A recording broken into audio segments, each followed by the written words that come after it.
আপনি কি এমন সমস্যার মধ্যে পড়েছেন যে আপনি ফেসবুকে ভিডিও বা ফটো যেটাই আপলোড দিচ্ছেন রেজুলেশন ভালো হচ্ছে না, ক্লিয়ার হচ্ছে না?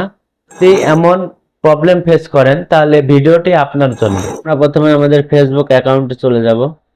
এখানে আমরা প্রোফাইল অপশনে ক্লিক করব।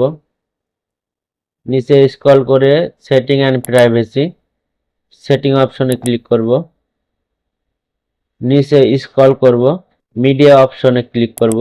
এখান থেকে আমরা ডাটা সেভার যদি থাকে তবে অবশ্যই অপটিমাইজ এই অপশনটা ক্লিক করে মোবাইল ডাটা অ্যান্ড ওয়াইফাই এখানে ক্লিক করে দিব। আমাদের স্টোরি এবং রিলস ভিডিওগুলো হাই রেজুলেশনে আপলোড হবে। তো ধন্যবাদ সবাইকে ভিডিওটা দেখার জন্য। অবশ্যই আমার ফেসবুক অ্যাকাউন্টটি ফলো দিয়ে রাখবেন নতুন ভিডিও পেতে এবং আমার ইউটিউব চ্যানেলটি সাবস্ক্রাইব করে রাখবেন। ধন্যবাদ সবাইকে।